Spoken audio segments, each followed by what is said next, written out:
Asante. Bro, kumekuwa na story mingi sana. Mwanzoni tu turudi pale kidogo. Ulikuwa umesema kwamba collaborating bro, ya kwamba collaborating with others inaweza kusaidia sana kufika kwenye viwango fulani. Collaborating with one another, kuwa na ushikaji na watu fulani itakusaidia kupush some project kwa pamoja sana.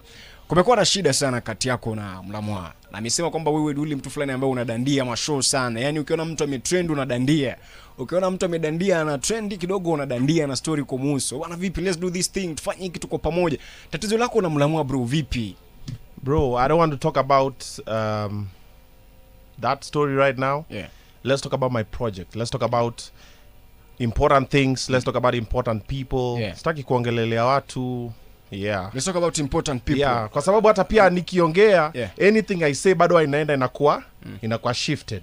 Unaona? For example, hii story hata mimi hata sina noma, hata sijui mentoa wapi. So I don't want to talk about it. And even the guy himself who is offended is a bully. Si nini alitukananga Kamene akasema sijui Kamene amefanya nini. Alafu akisema mtoto wake anafanya Papa Shirandula anakasirika. Sio mimi nilisema hata. In fact I was just there and I was being told what people are saying online. It's not like even we sat down and said wacha tuongee kumhusu mtu.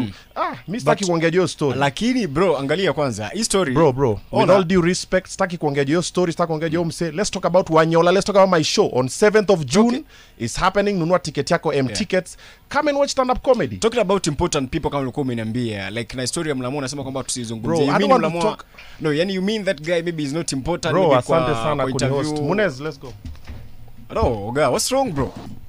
I don't want to talk about that story. Wewe una insist. No, lakini bro. I don't want to talk about it. Ni sawa lakini si bro story na jamaa vipi wa? Rada.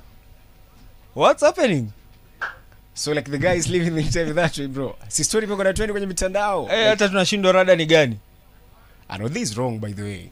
So mbona na move out of an interview sasa? Just because ya kuongelea tu story imekuwa ikiendelea. Nimekuwa